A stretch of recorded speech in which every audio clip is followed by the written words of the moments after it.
Boy, the Wandering Dog by Marshall Saunders. Chapter 10. Master Gets 2 Shocks. Master was very much pleased with his wife for gratifying him, and he kept looking kindly down at her as she waddled along the sidewalk. She was all in fur, coat, muff, and cap. Several little baby seals must have starved to death, and several mother seals must have died in agony to fit her out. She didn't care, for one day I saw her read a story about the cruel seal traffic and throw it in the fire. I knew what it was, for Master told her about it and then handed it to her.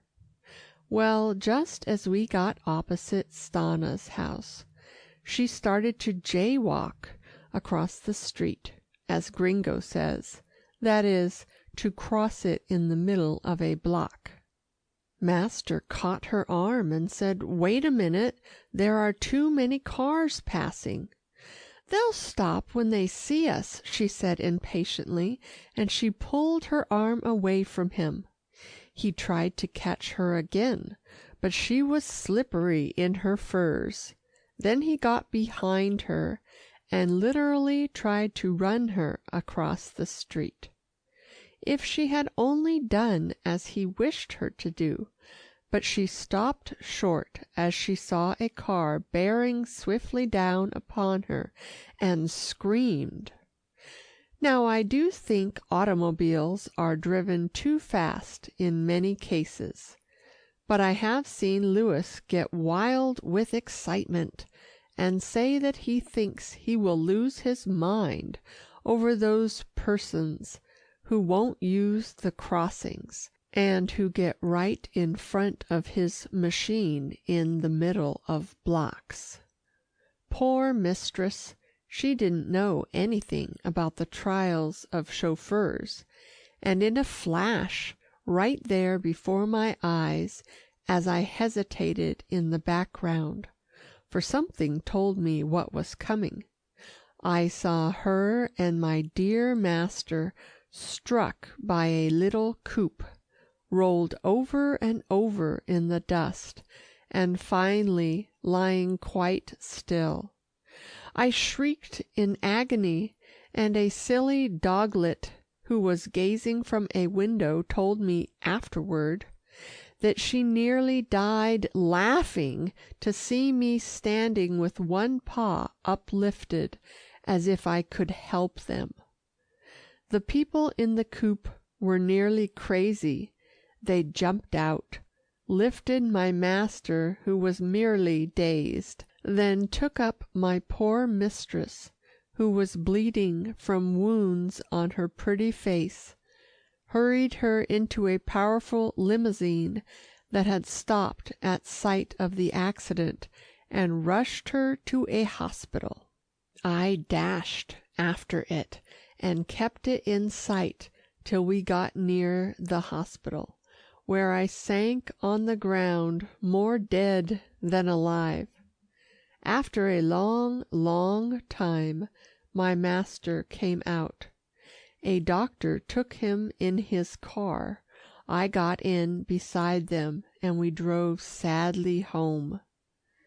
That was the beginning of a terribly unhappy time for my master, and a mildly unhappy one for me. The apartment was lonely without its mistress. She had been selfish and disagreeable the most of the time when she was there, but we missed her. My master would sit and look at her empty chair, his books and papers unheeded. Then he would go to the telephone. She got over her wounds and bruises, but she didn't want to see my master. The doctors said her mind seemed slightly affected. She had better go away off in the country for treatment.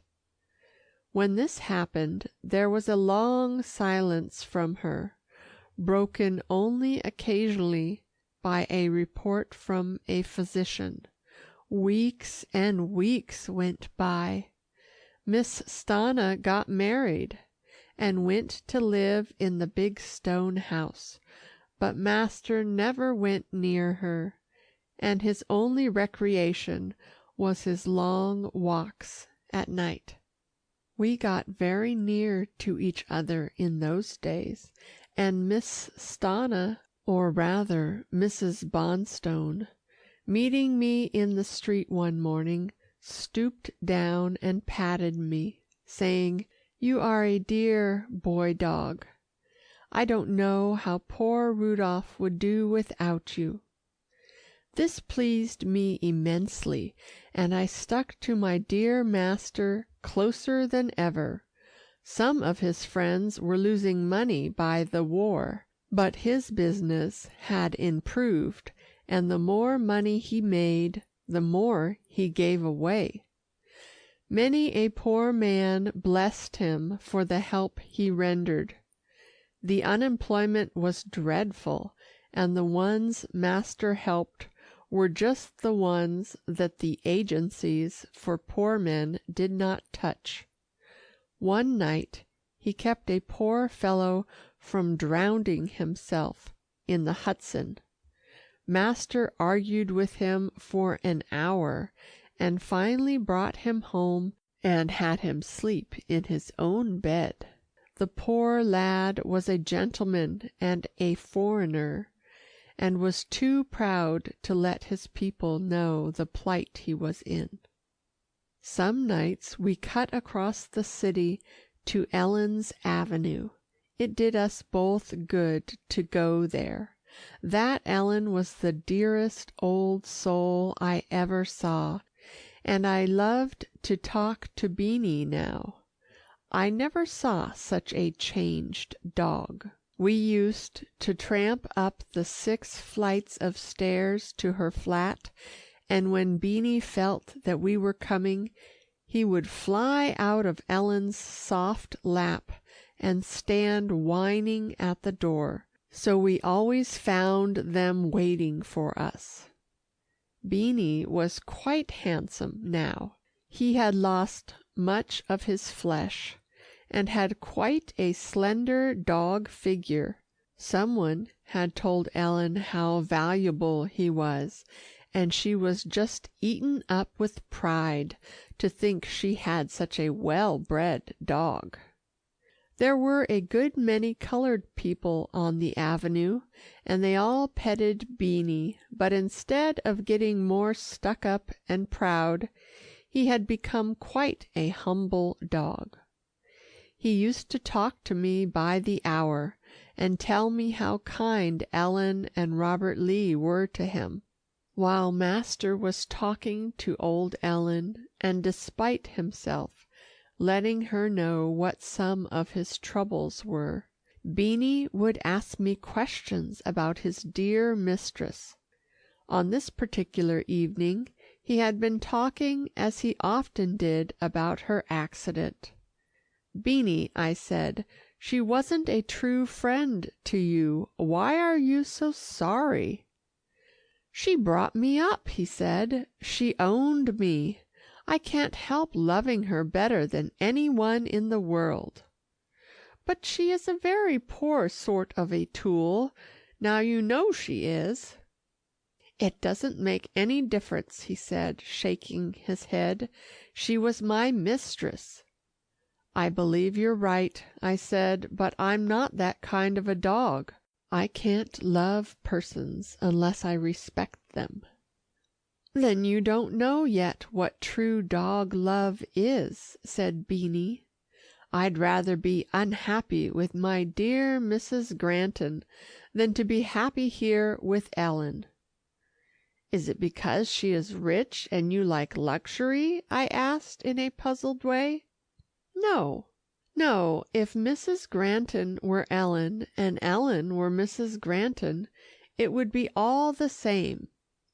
"Well," I said stoutly, "I'm glad you can't live with her, for she would have killed you by this time with over-rich food." "I wouldn't have minded dying for her," said Beanie simply. "Well," I said, "it takes all kinds of dogs to fit the different kinds of owners," and I ran to my own dear friend, who was saying goodbye to Ellen in a depressed fashion. Evidently he had been telling her that the blessing she had promised him had been changed into something else, for she was saying earnestly, "Sometimes the wheels of the Lord's chariot run slow, dear sir, sometimes fast, but they always roll. They never stand still. You just wait and hope. I feel as if something great was just a-hanging over you now." Master raised his hand, and a soft light fell on his handsome face from Ellen's single dim gas jet. That's another thing poor people don't have enough of, good light. "Ellen," he said, "if it ever does come, I'll remember you." He talked to himself a good deal. When we started on our way home, we were taking our usual route now, that is, through Morningside Park, which we climbed just under Cathedral Heights. We were getting home much earlier than usual, and there was an evening service just closing in the huge church which dominates this part of the city.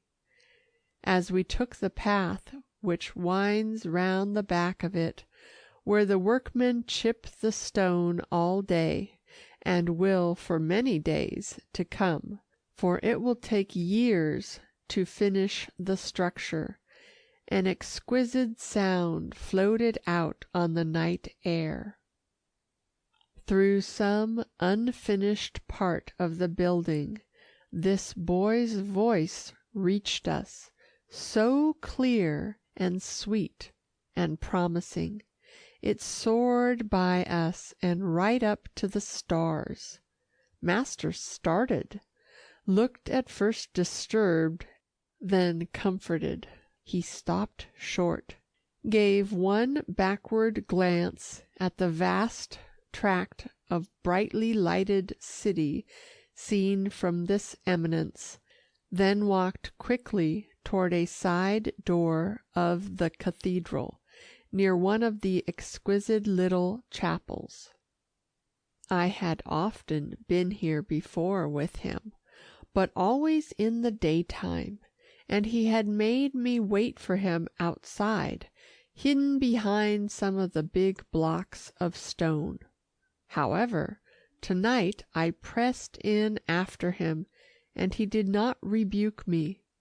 I knew a church was no place for dogs, but I was uneasy about my dear master, and did not want to leave him alone. As he pushed open the swing door, such a blast of music met us. The whole thing was going now, organ and men's voices, and it was magnificent. Dogs like music as well as human beings do. Nothing entertains me more when I am tired than to have some lady sing and play the piano, and even a Victrola is better than dead quiet. Well, my master walked heavily in through the little door, and skirting the small chapels, went away down to the end of the church, and took one of the last seats near the big doors. There he sat down, poor weary man, and laid his head on the back of the chair in front of him. His soft hat rolled away in a corner, and I picked it up and put it on the seat next him. Then I sneaked in close to his feet. He was making the low, soft noise that some people make in churches, for I have often stolen into them. This seemed to comfort him, The music rose and fell, and the boy's voice soared and soared, till in that evening hour it seemed to be full of unnatural beauty and appeal. It was almost dark where we were. A few of the lights high up in the cathedral were going, but we were far away, and they scarcely reached us. The organ went on after the human voices stopped. Oh, the lovely music! Sometimes soft and low, then high and clear and sweet, and sometimes grumbling like the waves of the sea in a storm. I am only a dog, but the music told a story to me. I ran over all my past life, my ups and downs, my sorrows and delights, and I thought, if this means so much to me, when I understand it only on the surface, what must it mean to the weary, clever human being beside me?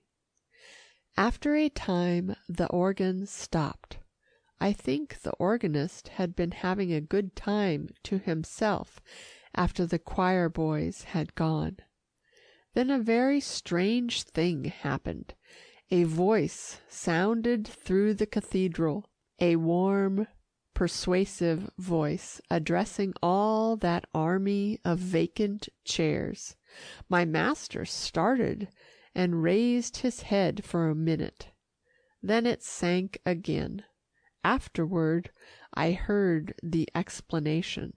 A preacher who had come from a long way off had heard of the teasing echo in the cathedral, and he was testing his voice. Every word he said seemed to be repeated. The immense building now looks as if it were cut in two, for it is only half finished. When it is quite done, in years to come, the echo, it is said, will disappear. I did not understand the words, but my master did. He listened intently, and I, who had got to know him so well, knew that a change was coming over his spirit.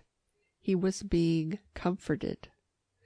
After a while the preacher followed the organist and left the cathedral, but still my master did not go home. I might have pulled his coat and reminded him of the passage of time, but I judged that this was not a case for my interference. I kept curled up on his feet, so they would not get chilled from the stone pavement, and there we sat, hour after hour, till I fell asleep. After a time I felt his feet stirring. Then he got up, found his hat, and groping his way to the big doors, began to walk up and down, very slowly and thoughtfully. I went to a corner and lay down, and it did not seem very long before the doors were opened for an early service. We were free. I gave him a long, searching glance as we emerged from the cathedral grounds to broad Amsterdam Avenue. He was a different man. Something had happened in the church. With a firm, free stride, he struck across the avenue, past Columbia University and Broadway, to the Drive. He was in a terrible hurry to get home. "Boy," he said, looking down at me with a light on his face I had not seen there since the accident to my mistress, "it's all right now. Happiness or sorrow, I shall not repine, but I feel as if we were going to receive good news." I was so glad he said we and not I. It made me feel a part of his family. I had to run to keep up with him at last. It seemed as if he could not go fast enough. When we got to the apartment house, and he entered the elevator, which was always too speedy a one for my comfort. He acted as if he thought it was going slowly. He whipped out his latchkey and stepped very quickly to the parlor, and there on the table that always stood between him and his wife lay a telegram. End of chapter 10.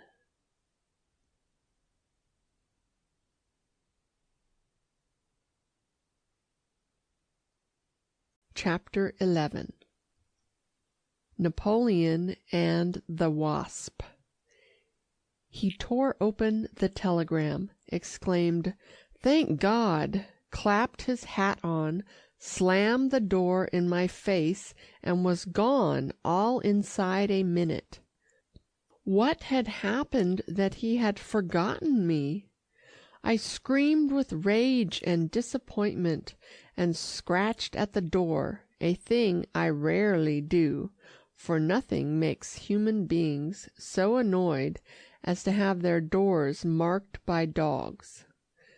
The cook and the waitress came running from the kitchen.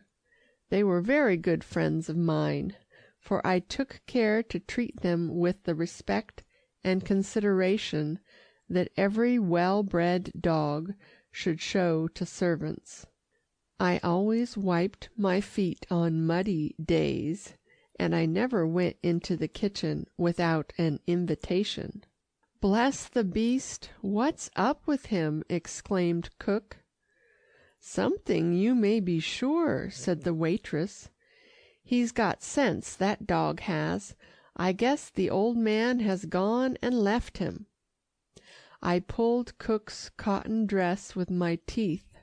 I led her to the telegram and nosed it over to her. Alas, I could not read it. That bit of paper had driven master from his home.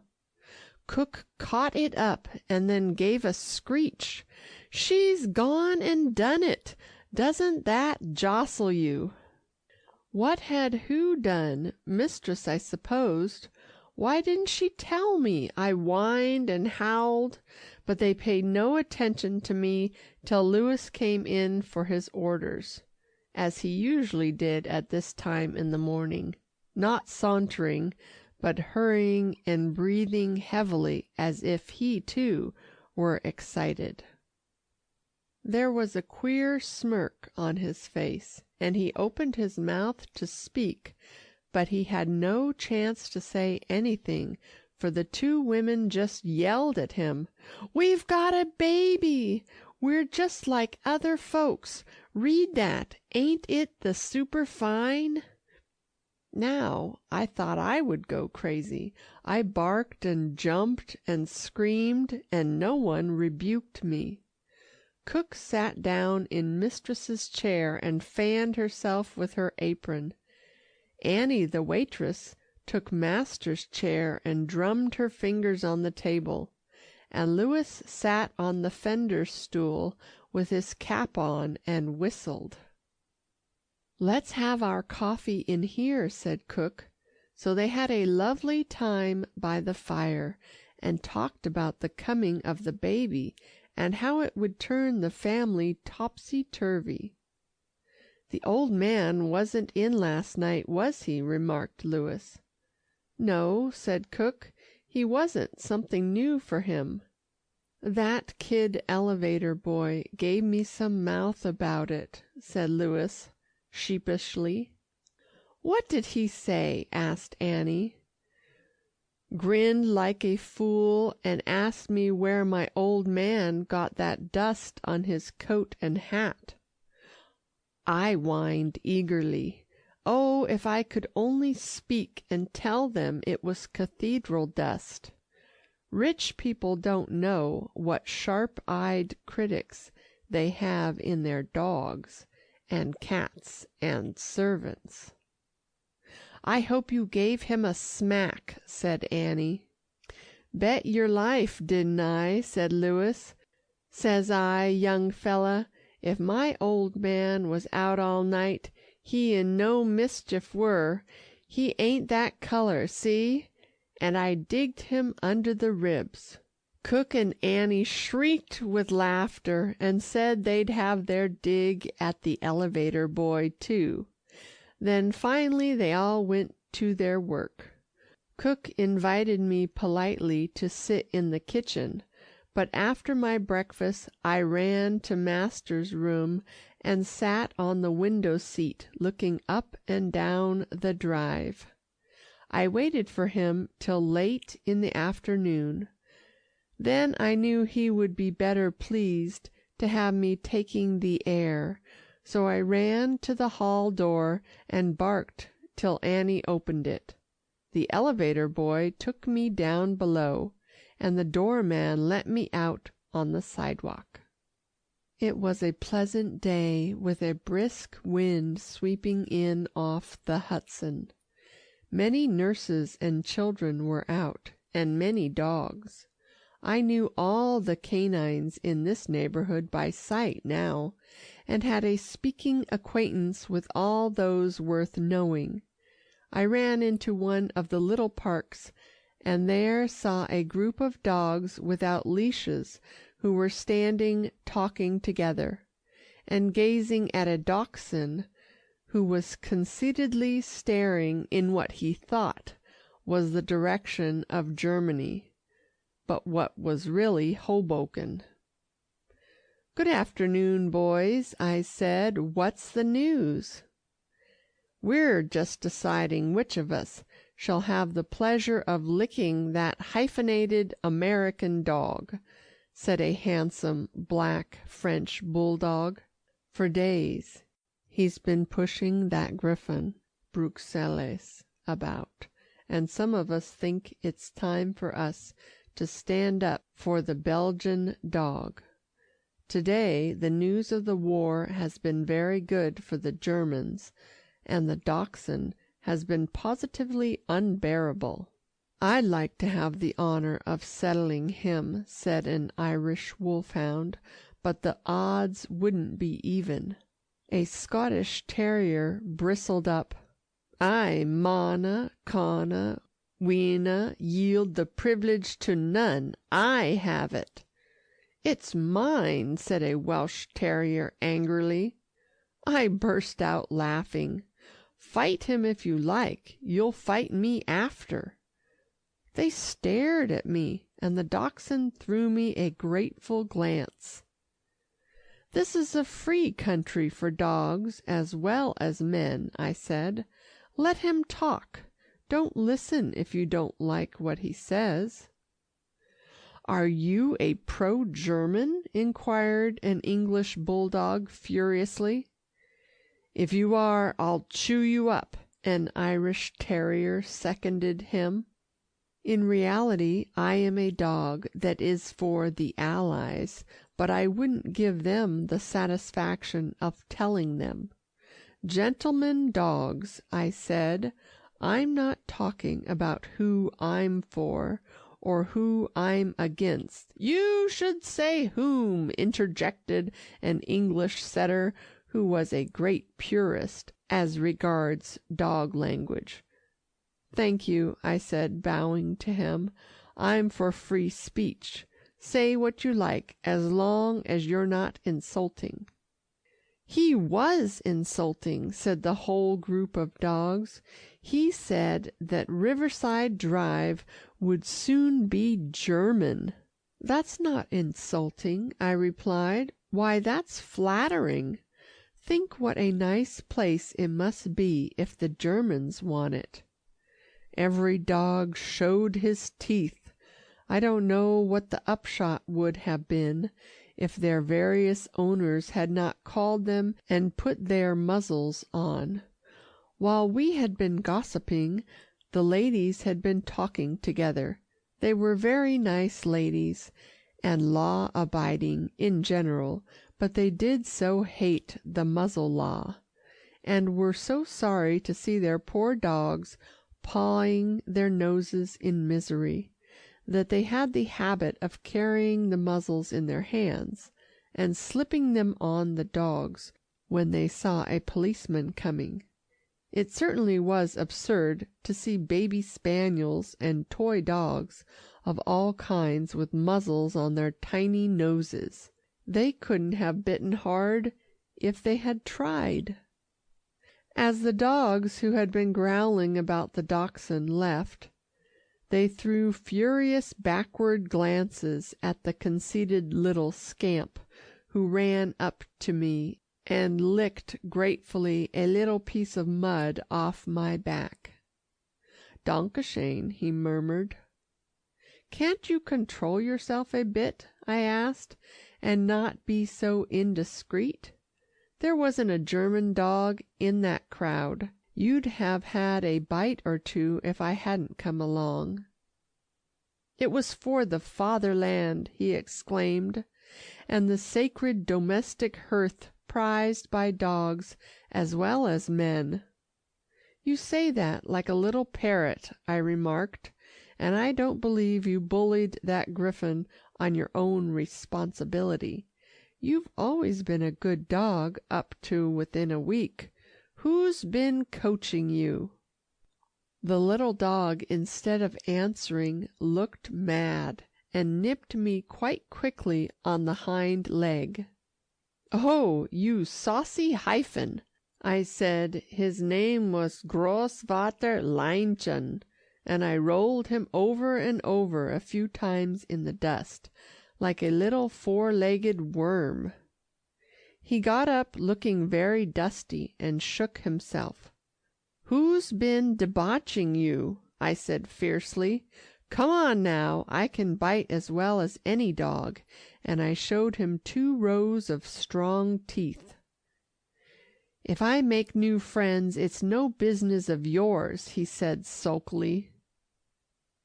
"Oh-ho," I said, "I know now. It's that new German police dog that has come to the drive. So he told you the patter about the domestic hearth. Now I'll tell you something more. He's a stranger. He doesn't fit in here. You're a New Yorker and subject to the law of the drive, which is that a dog must function." "I don't know what that is," he said irritably. "Why, you've got to fit in here and play the game. You must respect the rights of other dogs, and not impose your little dachshund will on us. Did you ever hear of liberty, equality, fraternity?" "No," he said in an ugly little voice that told me the spell of the police dog was still upon him.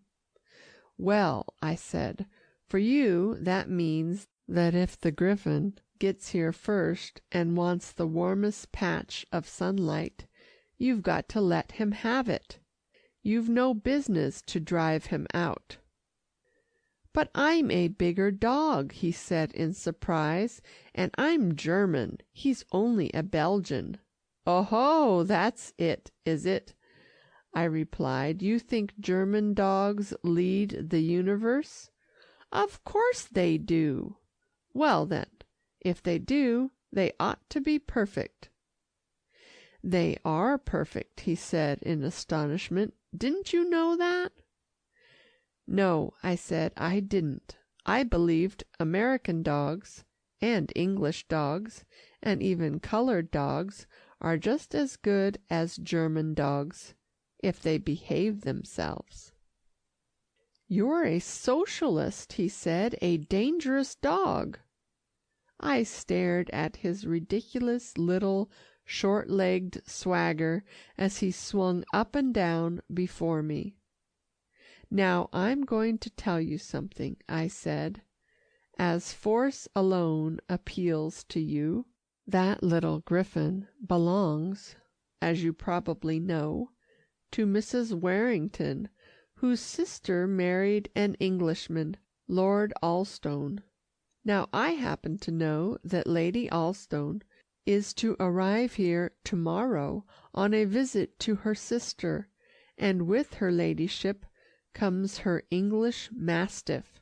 You're probably going to get the greatest licking a dog ever got for the griffon and the mastiff." are always very chummy, and he will be sure to tell of the treatment he has been receiving from you. A family dog will fight you far harder than outsiders like the drive dogs." The dachshund looked alarmed. "I'm sorry for you," I said. "Auf Wiedersehen." "I say," he exclaimed, hopping after me, "I don't want to be torn to pieces." "How can you be?" I retorted. "You're perfect. Being a super dog, you'll find a way out." "If that mastiff hurts me, the police dog will kill him," he said angrily. "Ah, perhaps," I observed. "Of course, the police dog is a good size, but an English mastiff—" The dachshund looked still more thoughtful.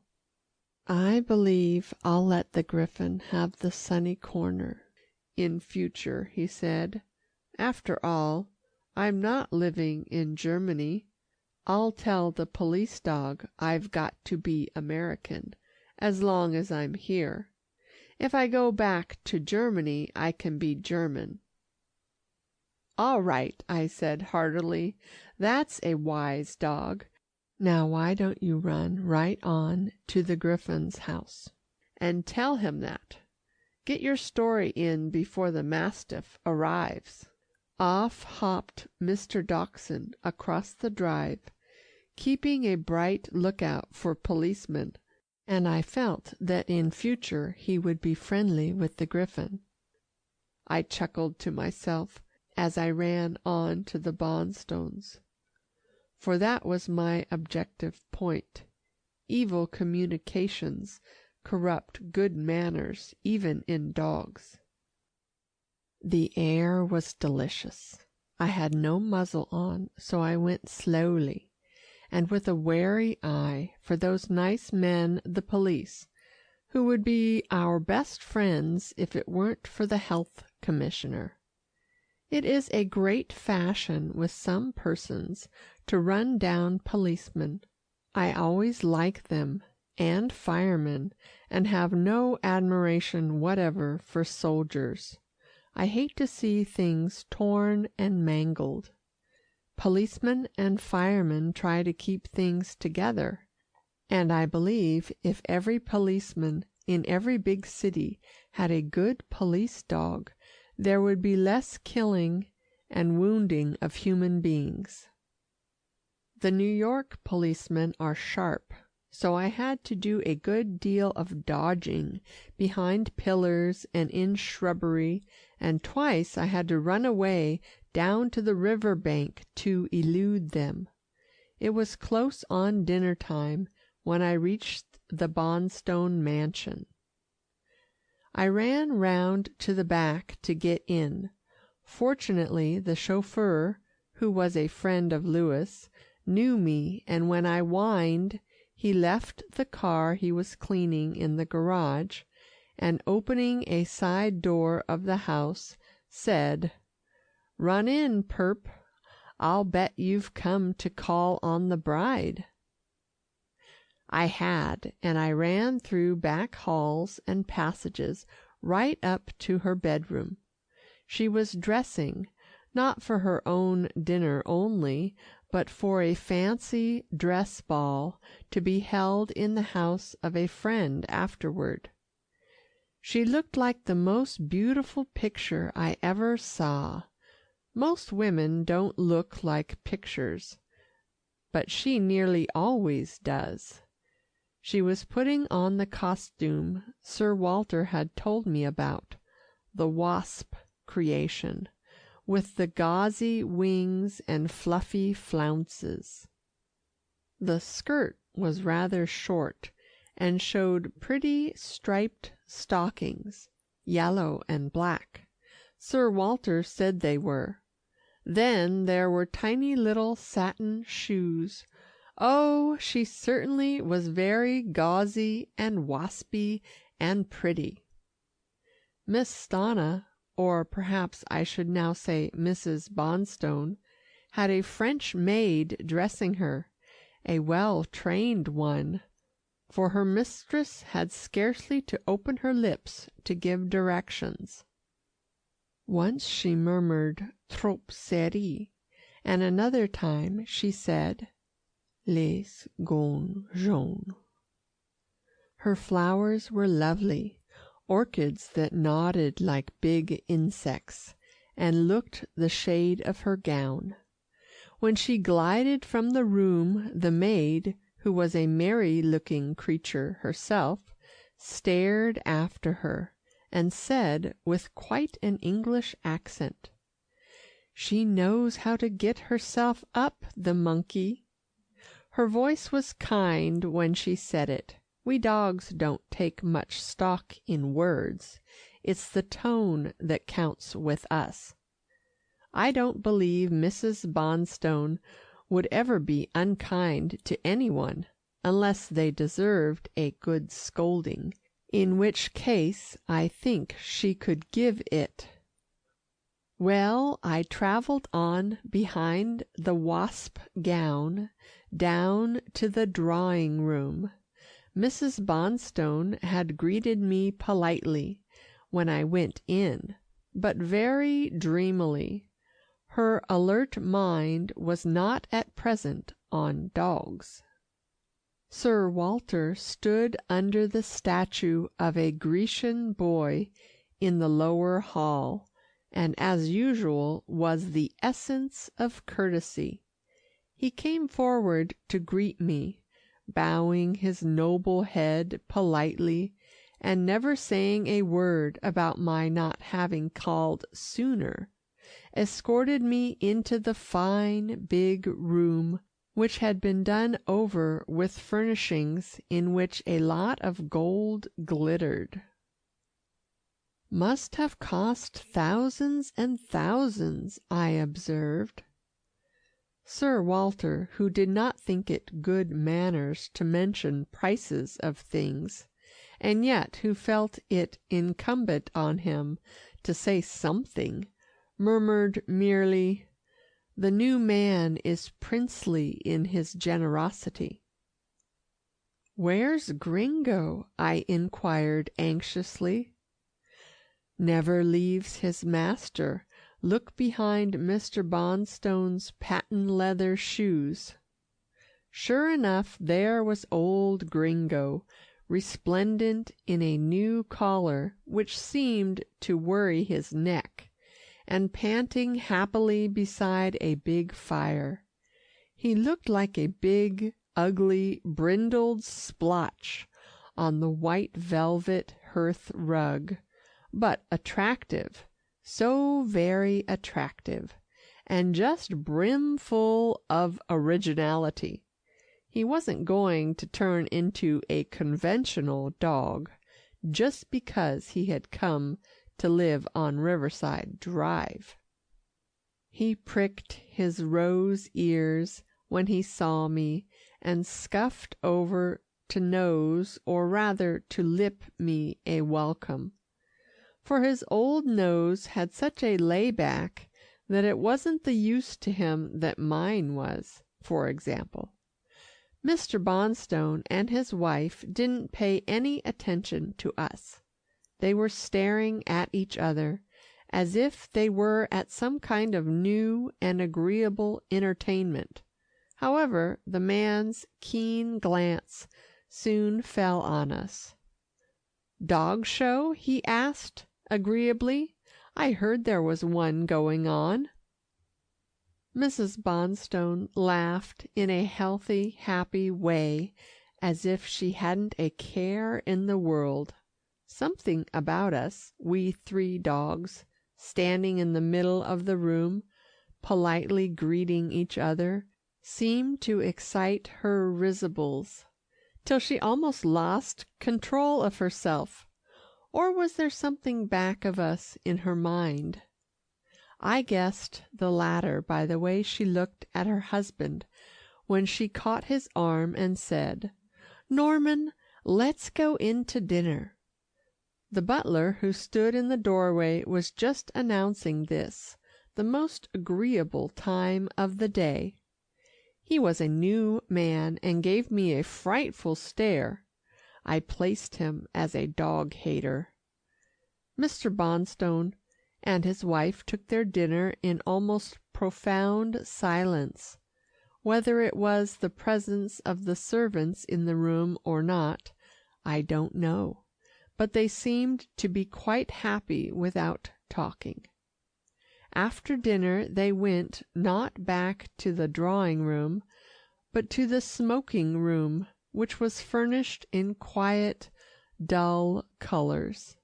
There were some big leather-covered chairs by the fire, and Mr. Bonstone sat down in one, and resting his head on the back of it, stared at the ceiling, while his wife wandered about the room.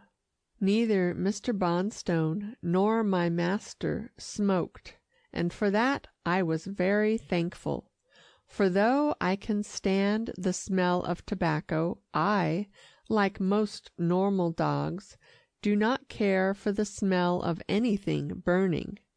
I love strong odors, but not when they are on fire.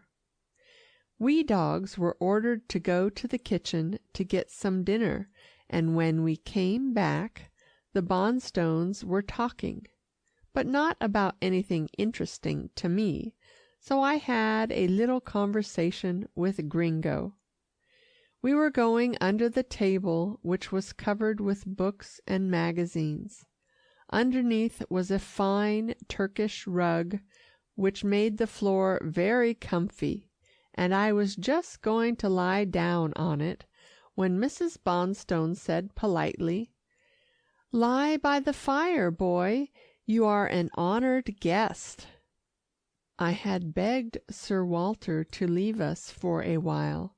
He was thoroughly exhausted, having had a 20-mile tramp with Mr. Bonstone that afternoon, and though he urged that his duties as host demanded that he stay till my call was over, I freed him from all obligations of a social nature, and told him to run off for 40 winks and come back refreshed. Gringo and I were not sorry to be alone. "If I could tell you, old fellow," I whispered in his soft, well set up ear, "how sorry I've been not to take you about a bit and introduce you, but my master needed me," and I was consoled by hearing that Walter Scott was doing the handsome thing by you. "That dog's right on the level," said Gringo heartily. "He's not used to my sort. In that castle in Scotland, where he was born, there was a set of dog nobs. He never ran with common dogs till I came, but as he said himself, 'My dear mistress sets the pace in this house. If she accepts you, it is my duty to accept you too.'" "He has introduced you properly to our set, hasn't he?" I asked eagerly. "He has done it fine. I know the whole bunch, from those babies in arms, the toy spaniels, up to the biggest mastiff that stalks the drive." "And what do you think of them?" "I hate most of them," said Gringo stoutly. "Can't make 'em out. On the Bowery we're honest. If a dog likes you, you're made aware of it. If he hates you, he lies low for you." "Then you think we're deceitful up here?" I said with a troubled air. "Deceitful ain't the name for it. They smile and scrape and give a polite look in the eye, but I'm dead sure they're grinning behind my back. I'll never like these uptown dogs. Me for the simple life and honesty." I said nothing. What he affirmed was partly true, but he was over-suspicious. The trouble was, his manners weren't right, and his subconscious self told him he was not in his proper milieu. "By the way," he said, I note you're as well known as the cops. How did you fix that with so many dogs about? You've not been here long." "I don't know," I said with a smile. "It's easy for me to make friends. I don't usually stay long in a place, and it's get acquainted in a hurry or not at all, a sort of dogs that pass in the night fashion." "Some day I want to swap experiences with you," he said. "With pleasure," I replied. "You like your present crib, don't you?" he inquired. "Rather, but I'm worried about my master just now." Gringo wasn't listening to me. "Hush up, old man, for a bit," he said anxiously. "I believe that girl is wasping master again." I looked over my shoulder. Mrs. Bonstone had wiggled on to the arm of the huge chair her husband was sitting in. "Odd, isn't it, Norman," she was saying, "that you so love this conventional life after all your bohemianism?" Mr. Norman gave her a queer look from his expressive eyes and said nothing. "I should think you would hate evening dress and tight shoes and dinners and dances after the prairies and South America and the Bowery." "Master's in a cold perspiration. He don't like those things. He hates 'em as much as I do," said Gringo indignantly. "But he thinks she likes 'em, so he keeps his mouth shut." In listening to him, I lost Mr. Bonstone's reply, and Gringo went on wrathfully. "Ain't she the limit? She sits there night after night and sticks pins in my poor boss, and he thinks she's cute and clever." "I guess you don't understand her any more than you do the Riverside dogs," I said. "Looks to me as if she liked him." "Then," replied Gringo, "why don't she tell him so, instead of wasping his life out?" "Gringo," I said, "some ladies often wrap truth all round with affectations, till it's like a little lost soul in the centre of a big ball." "Then give me just plain women," said the old dog sulkily. "Norman," Mrs. Bonstone was saying, "how would you like to give a ball? We've got to return some of the hospitality that's been showered on us." "Poor kid master," groaned Gringo. "He goes to those fool shows and watches her dancing, and buttons and unbuttons his gloves, and chokes his yawns, and thinks he's having a good time." Mr. Bonstone was speaking. "Stanna, you may give a ball, or a funeral, or anything you choose. I'll foot the bill." She struck her gaudy heels together and said nothing for a long time. Her maid came in, laid a wonderful evening cloak on the back of a chair, and withdrew. The sight of it seemed to irritate Mrs. Bonstone, for she frowned at it, and after a time stretched out her hand, pulled the lovely cloak from the back of the chair near her, threw it over Gringo and me, and disdainfully tucked it round us with her foot. Gringo was nearly dead with the heat of the fire, and as he wriggled out of the cloak, he muttered wrathfully, "Why don't the boss give her a hauling over the coals? Down on the Bowery she'd get it, and be the better for it. The way men fetch and carry for the ladies in the élite of the Beauvais monde makes me sick." I snickered at his French, then turned my attention to Mr. Bonstone, who was saying quietly, You've changed your mind about going to that fancy dress affair tonight, haven't you?"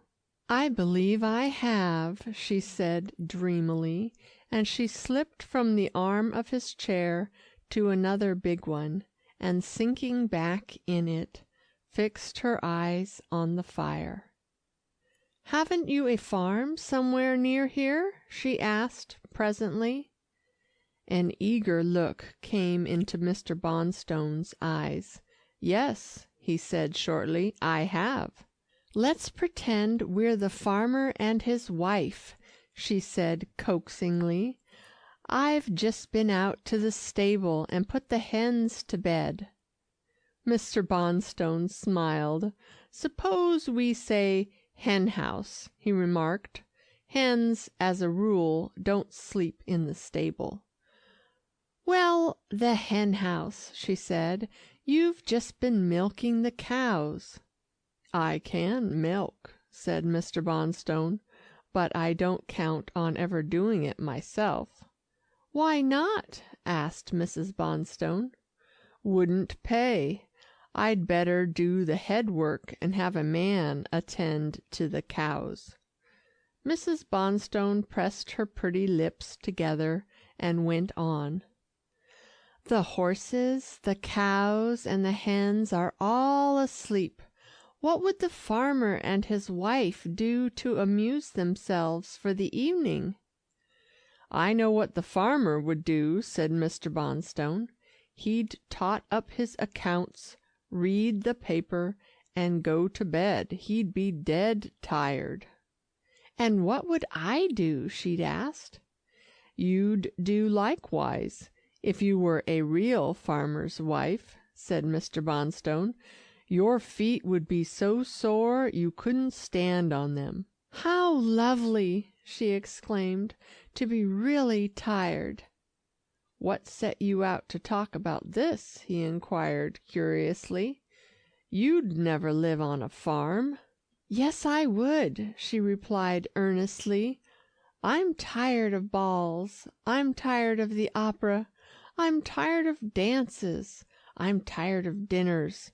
I'm tired of fine dresses. I'm tired of everything I've had. I want something new." "If you want novelty," he said breathlessly, "I've got that farm. I never thought you'd go on it."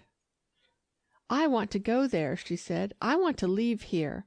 I want chickens and cows and more dogs." "You'd miss this life," he said curtly. "No, no, I would not. I long for the country, the real country. Let grandmother have this house." "Well, ain't she the ice chest?" observed Gringo severely. Mr. Bonstone's eyes were going round the room. I felt what he was thinking of. Worldly wise old Mrs. Resterton would be enchanted to preside over this mansion. "If she comes here," he said at last, "you must come, too, when you like. You are a city girl. The country will bore you after a time." She made an impatient gesture. "You don't understand. I like what you like. You despise bricks and mortar. I despise them." "Suppose I haven't money enough to run 2 houses," he said. "I don't care. I can work," and she opened out her 2 tiny hands. Mr. Bonstone said nothing, and looked down at Gringo. "Believe me, he's happy," muttered the old dog in my ear. "I see it in his eyes. He thinks the wasp is beginning to like him." "I thought you liked money," said Mr. Bonstone after a long time. "I love it," said the wasp promptly. "Heaps of it, but I like you better." "He'll have to do something now," said Gringo anxiously. "He's very chilly in his ways." A red-hot spark just then flew out of the fire on my coat, and I was very much occupied with my little burn for a few seconds. When I again turned my attention to the room, Gringo was on his feet, ejaculating excitedly, "Mister's left his chair. He's walking fast around the room. He's powerfully pleased. Come on, let's join the procession," and he gamboled to the other side of the table. I love to see human beings happy, and I trotted after Gringo. Mrs. Bonstone's face shone like a fairy's, and she was softly beating her hands on the arms of her chair. "Never again tell me your master has cold eyes," I said to Walter Scott, who had just come to the room and stood in the doorway gazing in an amazed and disapproving manner at the cloak on the floor, his master's excited face, and Mrs. Bonstone's resplendent eyes. "My dear lady is not going to the ball?" faltered Sir Walter. "She's lost her repose of manner, and she's singing tum tum and beating her hands on the chair. What would grandmother say if she were here?" "Fortunately, grandmother is in Palm Beach," I muttered. Gringo was in high feather as he trailed round the room after his master, and I trailed after him. He said gleefully, "Thank goodness young Missy has quit her fooling. She's let Mister know she wants to do whatever he wants to do. Now he won't be so bothered. He can get to work to carry out his schemes for improving country life without having to gloom round after her all the time." A thought came flashing into my mind. Oh, if my poor master only had his sick wife home again, I believe he would look just as blissful as Mr. Bonstone does. End of chapter 11.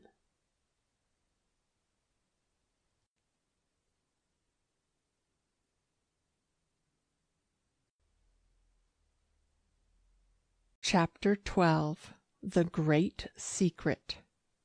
Just as I thought this, wonderful to relate, the door was pushed wholly open, and there stood master. His face was on fire, all lit up by his blazing eyes.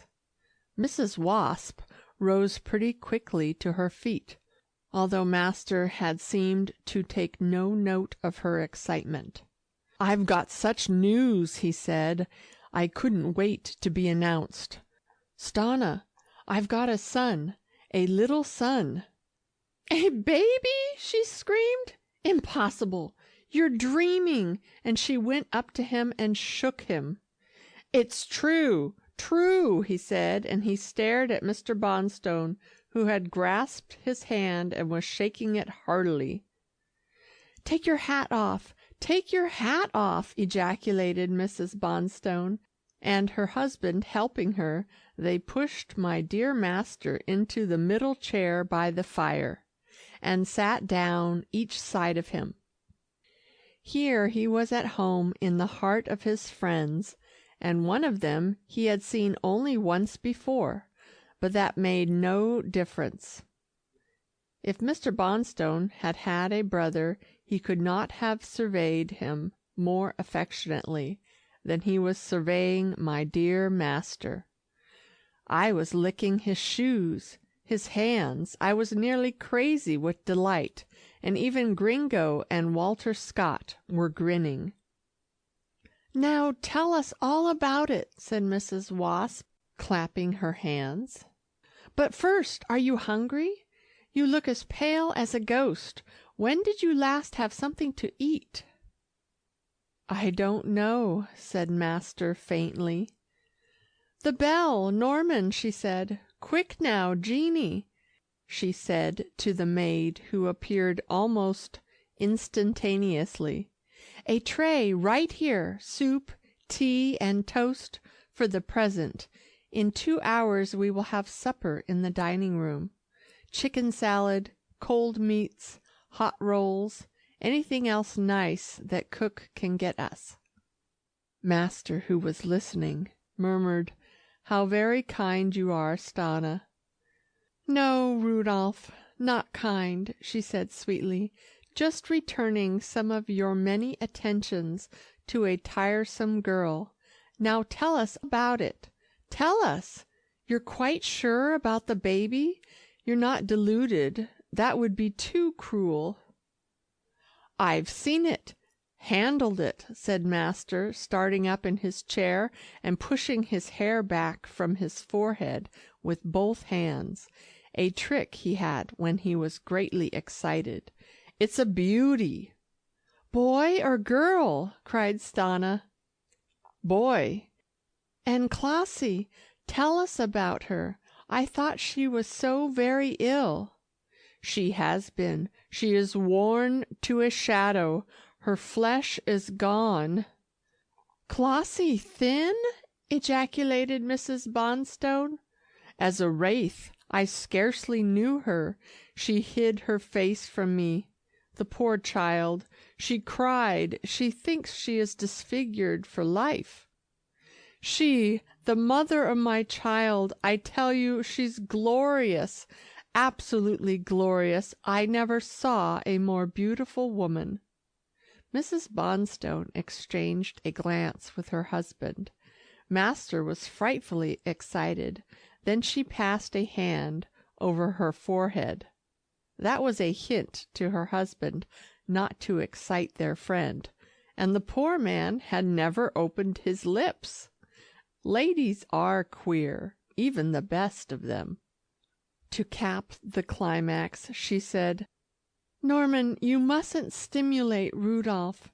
You two are to be good friends, and we'll have plenty of time to talk by and by." Mr. Bonstone gave her one of his speaking glances.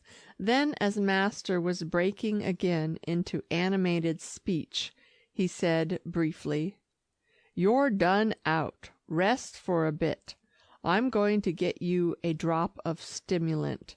And he, with his wife, vanished from the room. Left alone with me, for Gringo and Walter Scott, with exquisite dog propriety, had followed their owners, Master gave me the whole story.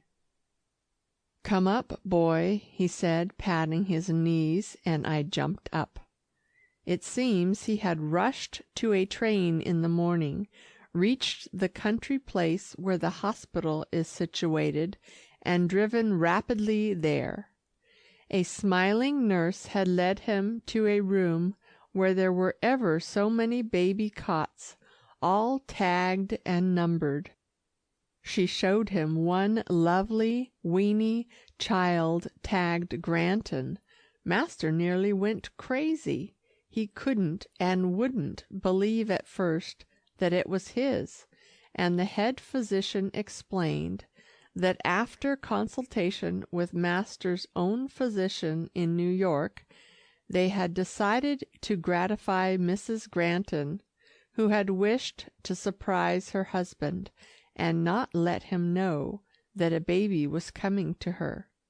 It was unusual, the doctor said, but it had to be done as they feared for her reason if they deceived her.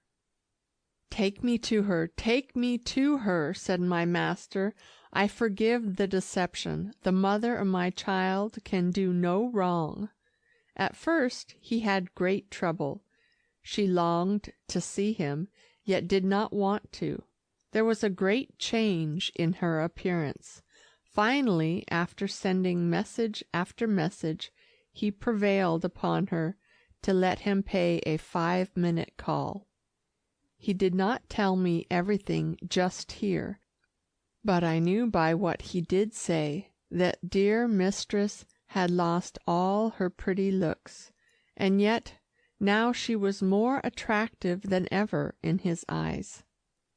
"It's the soul shining through, boy, that counts," he said with tears in his eyes. "She is a Madonna now." "When was the baby coming home? That is what I wanted to know." But I did not find out till the Bonstones came back in the room.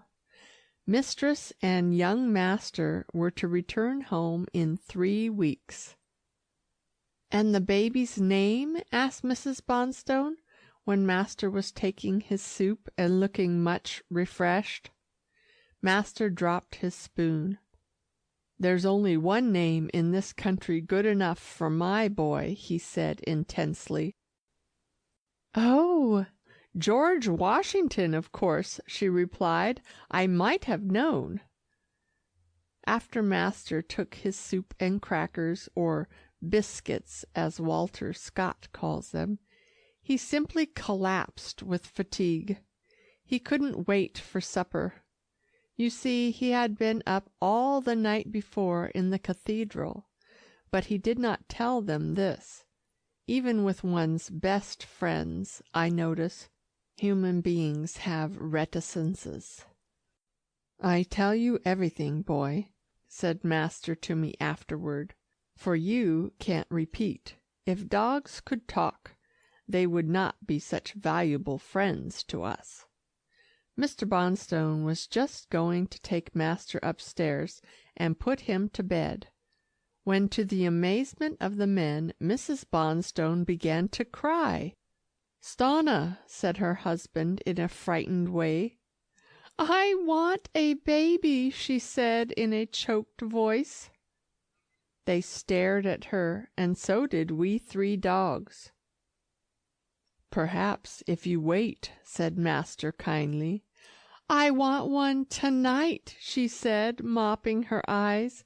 "There are so many poor little babies without a home, unhappy little creatures, crying in the night. I want to adopt one." Mr. Bonstone, as if he were telling her he would go downtown and buy her a present, said, "Wait till I come downstairs. I'll get you one." She threw herself in a big chair and cried harder than ever. I think she was overwrought, and was having a spell of nerves. I followed my master and Mr. Bonstone upstairs. "Look here, Bonstone," said my master, "it isn't so easy to pick up a baby at a minute's notice. You'd better put her off till tomorrow."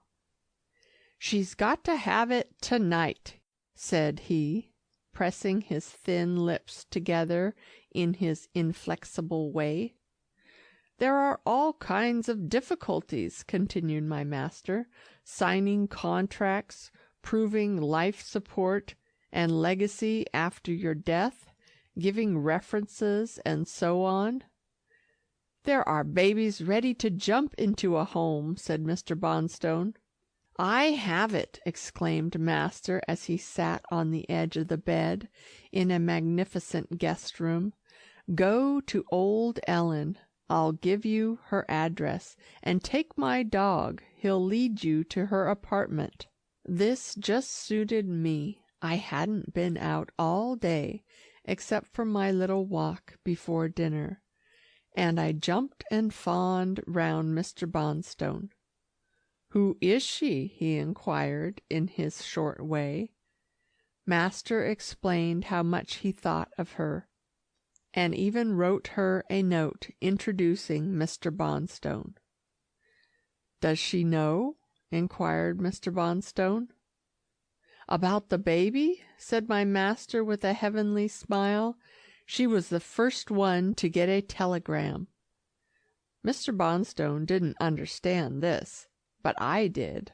Old Ellen would be in the 7th heaven, and Robert Lee and Beanie would be halfway there. I danced downstairs, and danced up to Mrs. Bonstone, and she let her handkerchief fall on the floor like a little damp cobweb. Then she sniffed, and asked her husband to lend her his. He took out his big one for her. Then he telephoned for a taxicab. "If you let the baby get cold, I'll never forgive you," said Mrs. Bonstone. "It won't get cold," he said, and seizing her satin fur-trimmed cloak, He doubled it all up and put it under his arm. Gringo wanted to come too, but Mr. Bonstone said, "Go back. Your face might frighten it." Gringo wasn't very pleased, though he saw the wisdom of this remark. I often had long arguments with him about the bulldog visage. I claimed that bulldogs, Boston terriers, any dogs with lay-back noses and undershot jaws were displeasing and terrifying to timid human beings.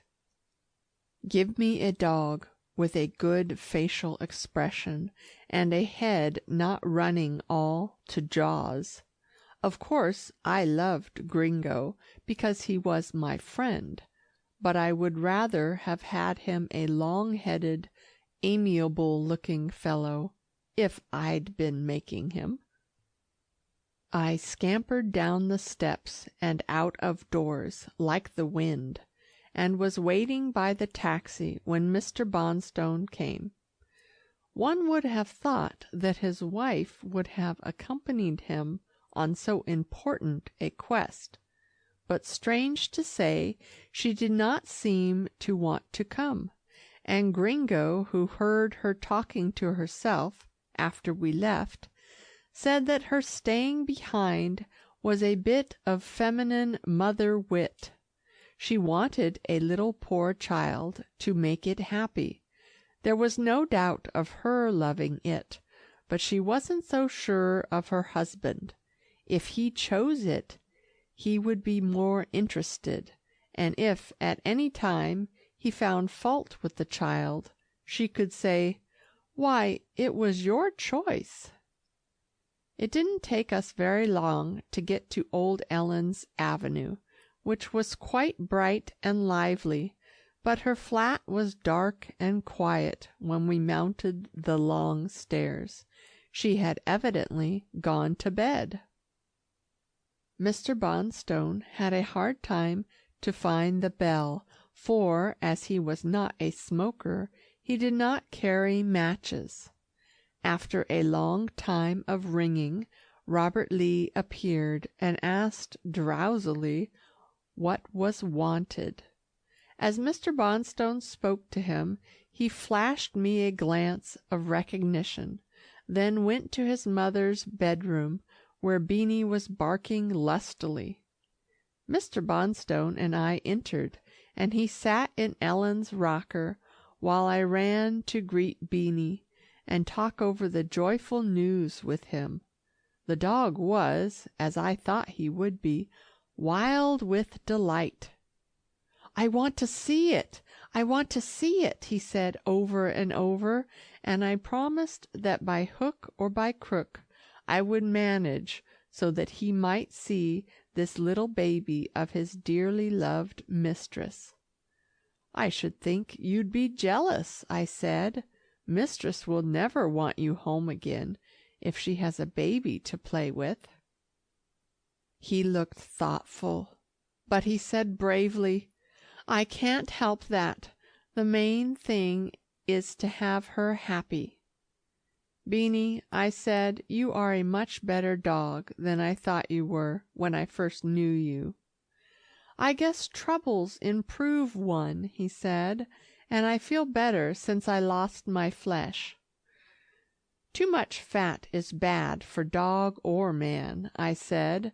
Then I ran to old Ellen, who was coming in dressed in her neat cotton wrapper, and looking as calm as if she was used to being routed out of her bed every night of her life.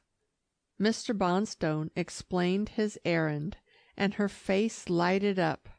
"If you's a friend of my dear Mr. Granton," she said, "old Ellen will do anything she can for you." Then she wrinkled her brow. She was doing some thinking. "Would your lady take a little dark child?" she asked. "Do you mean a colored child?" he said. "Oh, no, sir," and she smiled.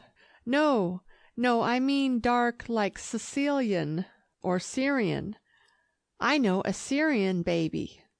good healthy child?" asked Mr. Bonstone. "Yes, sir, a monstrous fine child, and not so very dark complected, but considerably darker than you." "I'll go telephone," said Mr. Bonstone, with what for him was quite an amount of eagerness. He got out of the room so quickly that I could not follow him. In a few minutes he came back smiling. "My wife says she doesn't care what the shade is, to bring it quickly." "I'll go first, sir," said Ellen. "It's close by," and she stepped out into the hall, and crossing to a nearby flat, knocked on a door and went in. After some time she came back, and asked Mr. Bonstone to follow her. I pushed after him, for this was wildly interesting to me.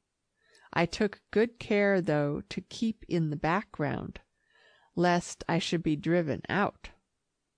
This other flat reminded me of the nests of boxes ladies buy, one box inside another, and another inside that, till you get to the tiniest box. It seems a Syrian family renting it took boarders, and at first it was quite an effort to single out the various members of the various families. They all looked respectable and fairly clean, but they were certainly very crowded. I think they were all peddlers of fruit and vegetables or trinkets. There was a roaring coal fire in a kitchen stove, and they all sat round it. One man was playing on a queer-looking musical instrument, and the others were listening to him.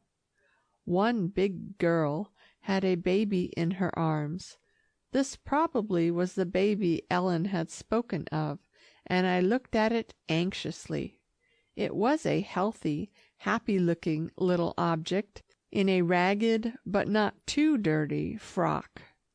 Ellen motioned to this girl, and she followed us into an inner room, or rather a closet, where a young woman with a dark, eager face lay on a tiny bed. It was a poor place, and smelt stuffy, but not unclean. I knew by the girl's face she was the baby's mother. Oh, what a devouring glance she gave Mr. Bonstone! He said never a word, but opening his coat, took a picture from his pocket and laid it before her. That was Mrs. Bonstone, I knew. I could imagine how the picture of this pretty, rich young woman impressed this sick, poor young woman. The young woman's eye just burnt into the photograph. That probably was what she would like to be. And here she was laid up with an injured back, Ellen told us, suffering untold torture most of the time, and likely to die any hour. She was not related to the other persons in the house. She was merely boarding with them. Her young husband had died while on the way to this country, and she had been struck by a trolley car a few days before, and knew she must die and leave her baby. Her anxiety was frightful, yet there was a kind of comfort in it for her, for she gazed from Ellen, whom she knew, to Mr. Bonstone, whom she did not know, as if to say, "You are all right if she recommends you. Ask her if she has any relatives here or in her own country," said Mr. Bonstone to Ellen. Ellen, making use of a lingo I did not understand, put the question to her. The woman made vehement gestures. "No, no, the baby is free." "Her father was well off," said old Ellen in a low voice. "He had cattle and sheep, but he was cruel. He beat her when she said she would not marry a rich old man. She hated them both, and ran away with a poor young man who helped with her father's flocks. Then he died." "Did she tell you this?" asked Mr. Bonstone. "No, sir, the other Syrians. She asked them to take her baby after she died, not to let the old grandfather know. He likely would not have it anyway." "But these people are poor," said Mr. Bonstone, "and that room seems half full of children." "They are very good to each other," said Ellen simply, "but they would be very glad to get rid of it. She wants you to have it, too. See her face?" The poor young woman, brushing back her long, thick black hair from her clammy-looking forehead, motioned to the girl to give her the baby. She could not hold it properly, on account of the pain in her back. Her groans were dreadful, but she steadied herself and pulled a cross out of the breast of her gown. The poor creature had no nice white nightie like rich ladies. She was in bed with her street dress on. She wanted Mr. Bonstone to swear on the crucifix that he would be good to her child. The scene was pitiful, and Mr. Bonstone, strong man as he was, almost broke down. Tears rolled down his cheeks, and he bit his lip painfully. He took the cross in his hands. He promised solemnly to provide for the child, and if he could not keep it himself, to find a good home for it. The poor creature could not understand a word he said, but she knew just as well what he was saying, as if she had been born in America. Her child was safe, and something told me that her mother's soul was deeply gratified that a person evidently rich and of good position would stand between the cold world and her little helpless brown baby. She took the baby on one arm and began to kiss and caress it for the last time, for Ellen had told her that the gentleman wished to take it away. Her moans of pain and her broken exclamations of mother love were too heartrending. I could not stand it, and ran out into the hall. Mr. Bonstone came out presently with the baby in his arms. "This is awful," he said to Ellen. "Why did they not send her to the hospital?" "You don't understand these people, sir. They don't know what hospitals are. If they do, they are frightened of them. She begged to stay with her child. She has had good attention, sir. You see, she wasn't brought up like you." Mr. Bonstone's lip drooped. Ellen didn't know what an adventurous, strange career he had had. How carefully he went down the steps with the baby, after he had thanked Ellen for her interest, and had slipped something into her hand. He held it quite nicely to him all the way home. I think he liked it. Mrs. Bonstone must have been listening for the taxi, for she met us in the doorway. She never said a word, just held out her arms. Her husband put the baby in them, and she ran to the smoking room. There she was, unwrapping it when Mr. Bonstone came in. "Oh, Norman, Norman, Norman," she said over and over again. "What a dear little brown baby." She kissed it and squeezed it, and asked how old it was, and where he had got it. He said it was a year old. "Ah," she said profoundly, "then I am 12 months ahead of Clossie. Isn't it a darling?" she went on. "Such liquid eyes, and such lovely hair, and it isn't a bit frightened." "It's been used to living in a crowd," he said dryly. "But its clothes," she said. They're old and faded and just a little smelly. Norman, we shall dress her like a princess. What's her name?" Alas, he had forgotten to inquire. "Never mind, dear," she said consolingly. "It doesn't matter. I'd like to name her myself." "You say she's Syrian? She shall be Syria, spelt with a C instead of an S. Cyria. Isn't that pretty?" He acknowledged that it was. "Now tell me all about the mother," she said. "But first, drag that little rocking chair near the fire so I can rock her." It was hard for Mr. Bonstone to describe the intensely painful scene with the mother, but he did so manfully.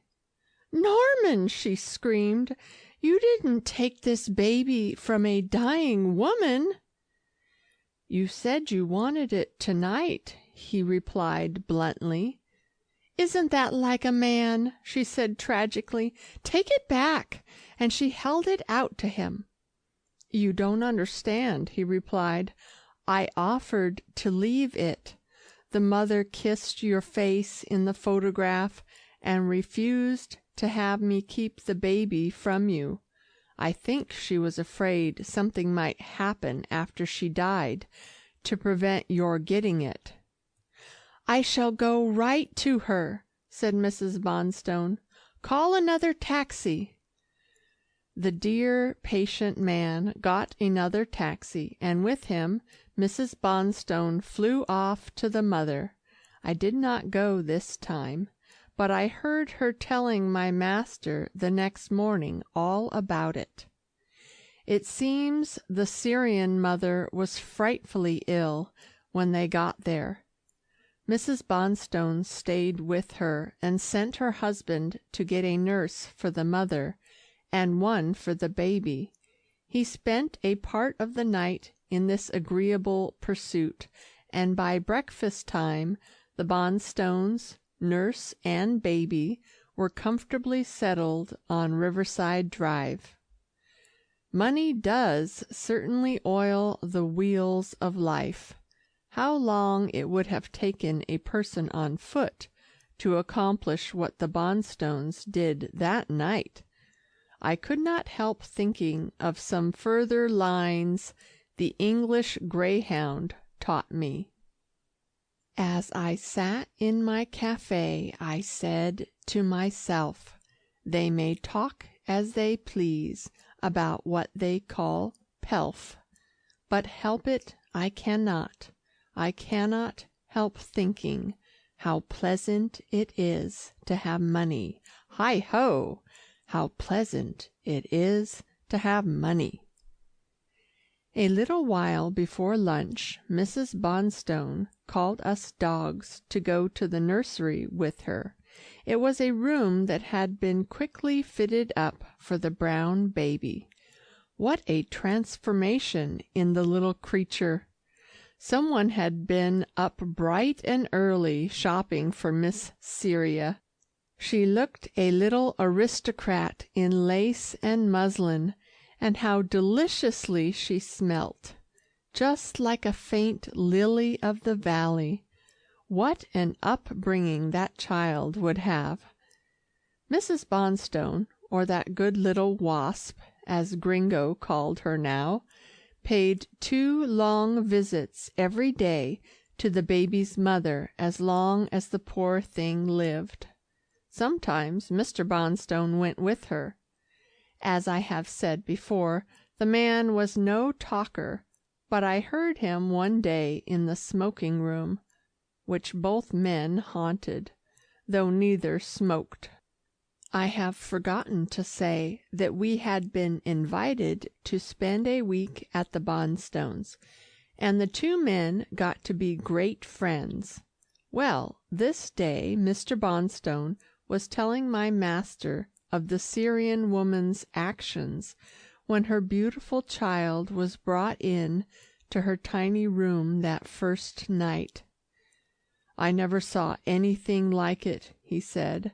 that poor wretch racked by pain, she draws herself up, stares at that old Ellen, at the child, at my wife's picture, then she gets out that cross. 'Pon my word, I nearly broke down. She's a living martyr, but the awful joy of her face. I say, Granton, there's something about mothers men can't comprehend." "There's nothing like it," my master said softly. Then he went on to tell about his wife and his baby. "Queer, isn't it? More of the well-to-do don't adopt these youngsters," said Mr. Bonstone. "Syria is going to be a beauty." "You'll bring her up as your own child, I suppose?" said master. "I guess so, after that mother." "You're not afraid of heredity?" said master. "Fudge, no. It's up to us to shape her." "Frightens one, doesn't it?" said master. Mr. Bonstone smiled one of his rare, peculiar smiles. "Yes, and lead you on, too, like a beacon. If Stanna and I have no children, that child may be the light of our old age." At that moment she came in the room with the brown baby in her arms. "I just wanted you to see her this morning, Norman," she said. "She's so unusually sweet." Her adopted father chuckled to her, and clucked quite like a real one. Master examined her with the eye of a connoisseur. Then, as he could never help dragging in his own young one, he said, "She seems like a giantess compared to my small son." "Just look at her dimples, Norman," continued Mrs. Bonstone. "Aren't they fetching this morning? And that cute little way her hair curls round her forehead. Seems to me it's more curly than usual." "And her lovely dark skin," said Mr. Bonstone grimly. "Say, Stanna, you're not planning any nonsense about keeping the knowledge of her people from her?" "Do you suppose I would ever allow a child of mine to be ashamed of its origin?" said Mrs. Bonstone. "I have taken her several times to see those good creatures who were willing to adopt her. They are not a bit envious, and finger her pretty clothes with the utmost satisfaction. It reminds me of the first day her poor mother saw her dressed up. Oh, Norman, if you could have seen her face! Syria did look like an angel in her white silk cloak and bonnet." "That's fine," said her husband. Then he nudged master to listen to the song his wife had begun to sing. She had dropped into her little rocker that she kept in the smoking room among the men's big chairs, and she was going over something of her own composition in a low voice, holding the baby's face against her own as she sang. "I never had a baby, but I know a little song, and I sing it to my baby that does to me belong. She's the sweetest little baby that ever I did see, the brownest, sweetest baby, and she's all the world to me." Now, I didn't think this was so very clever, and I don't think master did, but Mr. Bonstone was so enraptured that he paid a young man a handsome sum to round out this song about the brown baby and set it to music, and strange to say, the simple words and the air became so popular that I even heard boys whistling it in the streets of New York. After a time, the poor mother died and was buried at Mr. Bonstone's expense. My, what a funeral they gave her," said old Ellen.